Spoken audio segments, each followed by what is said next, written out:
ঢাবি শিক্ষার্থী সাম্য হত্যার ঘটনায় আটক ৩, থানায় মামলা। এনসিপি কালাজ্বরে ভুগছে আর জামায়াতের কোলে বসে সুরা পান করছে বললেন শাহজাহান খান। জামায়াতের সঙ্গে এনসিপির দ্বন্দ্ব নাকি রাজনৈতিক কৌশল।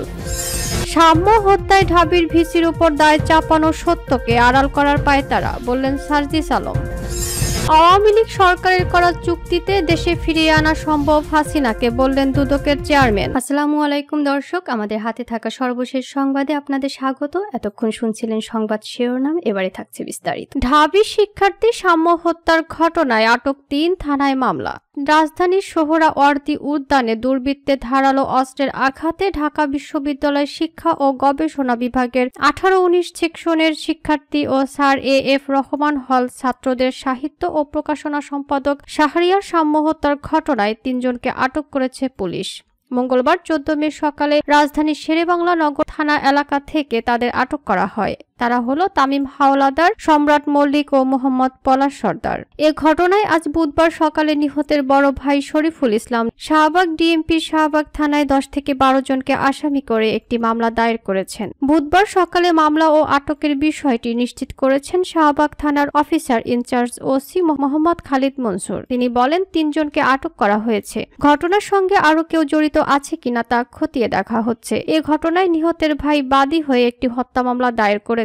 এর আগে গতকাল মঙ্গলবার 13 মে দিবাগত রাত 12টার দিকে রক্তাক্ত অবস্থায় সাম্যকে ঢাকা মেডিকেল কলেজ হাসপাতালে নেওয়া হলে চিকিৎসক মৃত ঘোষণা করেন। ঘটনার পর এ বিষয়ে ঢাকা মহানগর পুলিশের রমনা বিভাগের উপপুলিশ কমিশনার মাসুদ আলম রাতে জানান, সোহরাওয়ার্দী উদ্যানের কালী মন্দিরের পাশে 3 যুবক বিশ্ববিদ্যালয় শিক্ষার্থী সাম্যর উপর হামলা করেন। এ সময় হামলাকারীরাও আহত হন। তারা একটি ক্লিনিকে চিকিৎসা নিচ্ছিলেন। খবর পেয়ে পুলিশ সেখান থেকে 2 জনকে আটক করে। এ সময় পালিয়ে যান আরেক যুবক, তাকে গ্রেফতারের চেষ্টা চলছে। তিনি আরো বলেন, প্রাথমিকভাবে জানা গেছে রমনা কালী মন্দিরের পাশে মোটরসাইকেলের ধাক্কাকে কেন্দ্র করে একটি মারামারির ঘটনা ঘটে। এতে ঢাকা বিশ্ববিদ্যালয় ও শিক্ষার্থীকে ছুরিকাঘাতে হত্যা করা হয়। বিস্তারিত জানতে পুলিশের একাধিক টিম কাজ করছে। নিহত সাম্য ঢাকা বিশ্ববিদ্যালয় ছাত্রদের স্যার এ.এফ. রহমান হলের সাহিত্য ও প্রকাশনা বিষয়ক সম্পাদক। তার মৃত্যুর খবর ছড়িয়ে পড়ার সঙ্গে সঙ্গে ঢাকা মেডিকেল কলেজ হাসপাতালে জড়ো হতে থাকেন ছাত্রদলের নেতাকর্মী সহ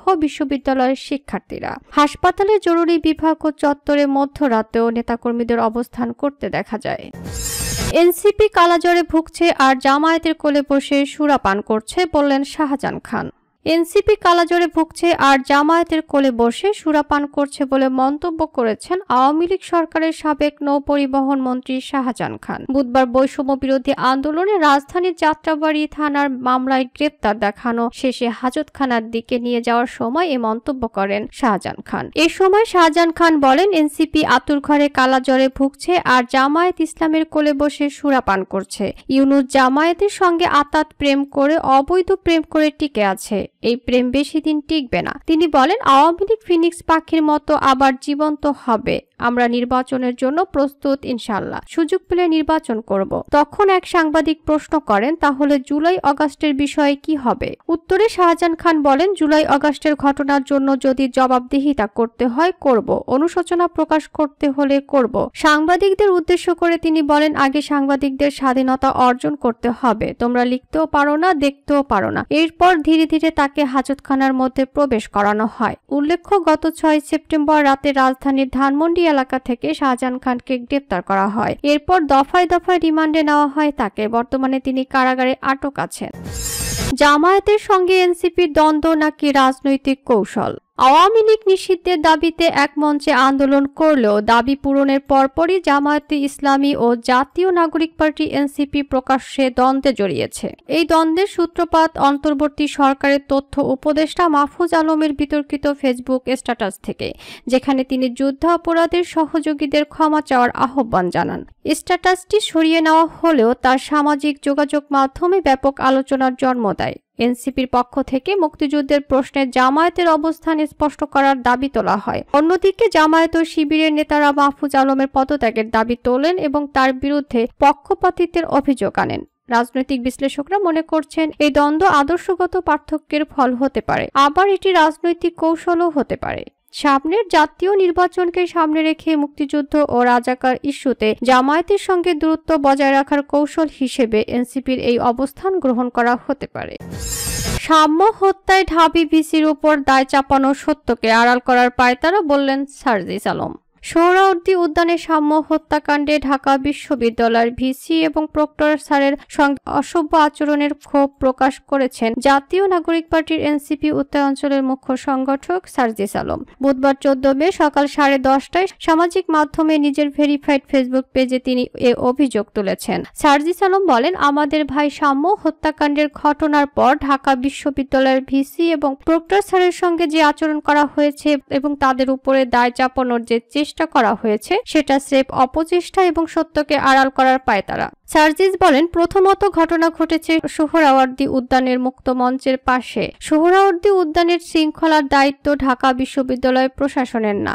দ্বিতীয়ত, এই উদ্যানের মাদক সেবন, হেনস্থা, চাঁদাবাজি সহ যাবতীয় অপকর্ম বিশ্ববিদ্যালয় প্রশাসন নয়, বরং ক্ষমতার কাছাকাছি থাকা কিংবা প্রভাব খাটানো বিভিন্ন সংগঠন এবং তাদের ছত্রছায়ায় থাকা বিভিন্ন সিন্ডিকেট করে থাকে। তিনি আরো বলেন, উদ্যানের গেট এবং উদ্যানের ভিতরের অংশে ভাসমান দোকান দিয়ে বস্তি বানানো, মন্দিরের গেটের আশেপাশে এবং পুরো ক্যাম্পাসে শতাধিক ভাসমান দোকান ক্যাম্পাসের পরিবেশ নষ্টের অন্যতম কারণ। এই দোকানগুলো বিশ্ববিদ্যালয় প্রশাসন বসায়নি, বরং ক্ষমতার কাছাকাছি থাকা কোনো না কোনো সংগঠনের কিছু চাঁদাবাজ নেতাকর্মীরা বসিয়েছে। তারা এর ভাগ নেয় এবং প্রোটেকশন দেয়। সার্জিস বলেন, এখানে আইন শৃঙ্খলা রক্ষাকারী বাহিনীর অনেকই সিন্ডিকেটের সঙ্গে হাত মিলিয়ে এসব অপকর্মে প্রশ্রয় দেয় এবং নিজের ভাগ বুঝে নেয়। কেউ ভালো উদ্দেশ্যে কাজ করতে চাইলে তাকে ক্ষমতার কাছাকাছি থাকা বিভিন্ন নেতাকর্মীর দ্বারা বিব্রতকর পরিস্থিতিতে পড়তে হয়। এনসিপির উত্তরাঞ্চলের মুখ্য সংগঠক বলেন, যখন বিশ্ববিদ্যালয় প্রশাসন এগুলো উচ্ছেদ করতে যায় তখন তাদেরকে বাধা দেওয়া হয়, ক্ষমতার দাপট দেখানো হয়। উদ্যানের গেট যখন বন্ধ করা হলো তখন এই গেট খুলে যারা গেটের ভিতরে ও বাইরে 50-এর অধিক দোকান বসিয়েছে তারা এই হত্যার পরিবেশ সৃষ্টির পেছনে অন্যতম দায়ী। তিনি বলেন, মেট্রো রেল স্টেশন এবং শহীদ মিনারকে ব্যবহার করে যারা সেখানে শতাধিক ভাসমান দোকান বসিয়ে চাঁদাবাজি করে বিশ্ববিদ্যালয়ের পরিবেশ নষ্ট করেছে তারা এমন হত্যাকাণ্ডের পরিবেশ সৃষ্টির পেছনে দায়ী। যারা উদ্যানের ভিতরে মাদকের সিন্ডিকেট চালায়, মাদক সাপ্লাই দেয়, মাদক সেবনের পরিবেশ তৈরি করে এবং সেখান থেকে চাঁদাবাজি করে তারা এই হত্যাকাণ্ডের পিছনে পরোক্ষভাবে দায়ী। একটা বিশ্ববিদ্যালয় টিএসসি কখনো একটা শহরের মানুষের চা, পান, সিগারেট খাওয়ার, আড্ডা দেওয়ার কিংবা অবাধ মেলামেশার জায়গা হতে পারে না। বিশ্ববিদ্যালয় শিক্ষার্থীদের জন্য টিএসসির ভিতরের ক্যাফেটেরিয়ায় সকাল থেকে সন্ধ্যা পর্যন্ত শিক্ষার্থীদের জন্য যাবতীয় চা, কফি, নাস্তা কিংবা দুপুরের খাবারের ব্যবস্থা থাকবে, কিন্তু সেই ক্যাফেটেরিয়াকে অকার্যকর করে টিএসসিতে প্রায় 30টা চা দোকানের আসর বসানো হয়েছে।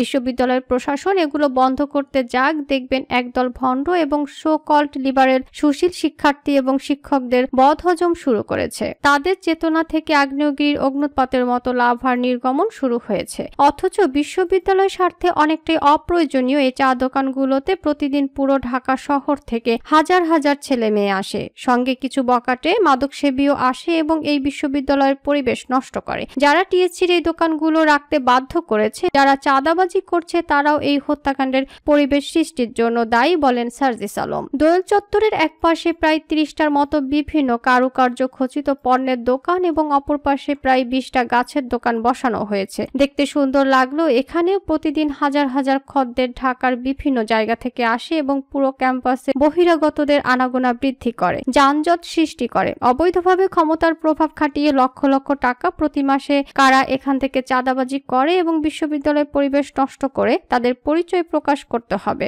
তারাও এই হত্যাকাণ্ডের পরিবেশ সৃষ্টিতে পরোক্ষভাবে দায়ী বলে মনে করেন সার্জিস আলম। সর্বশেষে সার্জিস আলম বলেন, আমাদের ভাই সাম্যের হত্যাকাণ্ডের সঙ্গে জড়িত সকলের দৃষ্টান্তমূলক শাস্তি চাই। সাম্যের মতো আর কোনো ভাইকে যেন হারাতে না হয় কিংবা কারো গায়ে আঘাত না লাগে, তার যথাযথ ব্যবস্থা বিশ্ববিদ্যালয় প্রশাসন থেকে অনতিবিলম্বে কার্যকর দেখতে চাই। আওয়ামী লীগ সরকারের করা চুক্তিতে দেশে ফিরিয়ে আনা সম্ভব, হাসিনাকে বললেন দুদক চেয়ারম্যান। আওয়ামী লীগ সরকারের সময় ভারতের সঙ্গে করা চুক্তির মাধ্যমে শেখ হাসিনাকে ফিরিয়ে আনা সম্ভব কাজ করছে দুদক বলে মন্তব্য করেছেন দুর্নীতি দমন কমিশনের চেয়ারম্যান ডক্টর মোহাম্মদ আব্দুল মোমেন। বুধবার গণমাধ্যমে সাক্ষাৎকার দেওয়ার সময় একথা বলেন দুদক চেয়ারম্যান। টিউলিপ সিদ্দিককে দেশে ফিরিয়ে আনার বিষয়ে ডক্টর মোহাম্মদ আব্দুল মোমেন বলেন, ব্রিটিশ এমপি টিউলিপ সিদ্দিক আত্মপক্ষ সমর্থনের সুযোগ হারিয়েছে। দেশে ফেরাতে ইন্টারপোলের সহযোগিতা নেবে দুদক। এর আগে চলতি বছরের 23 এপ্রিল দুর্নীতি মামলার অভিযুক্ত সাবেক প্রধানমন্ত্রী শেখ হাসিনা ও তার ভাগ্নি ব্রিটেনের সাবেক প্রতিমন্ত্রী টিউলিপ সিদ্দিককে দেশে ফিরিয়ে আনার প্রক্রিয়া শুরু হয়েছে বলে জানিয়েছিল দুদক। প্রসঙ্গত, গণ অভ্যুত্থানের মুখে গত বছরের 5 অগাস্ট ক্ষমতা ছেড়ে ভারতে চলে যান শেখ হাসিনা। অন্তর্বর্তী সরকার দায়িত্ব গ্রহণের পর শেখ হাসিনা ও তার পরিবারের সদস্যদের বিরুদ্ধে দুর্নীতি, জালিয়াতি ও ক্ষমতার অপব্যবহারের অভিযোগে একাধিক মামলা হয়েছে। এছাড়া ক্ষমতার অপব্যবহার ও জালিয়াতি করে রাজুকের আবাসন প্রকল্পে 10 কাঠা করে 60 কাঠার প্লট বরাদ্দ নেওয়ার অভিযোগে শেখ হাসিনা ও তার পরিবারের সদস্য সহ 23 জনের বিরুদ্ধে 6টি মামলা করেছে দুদক।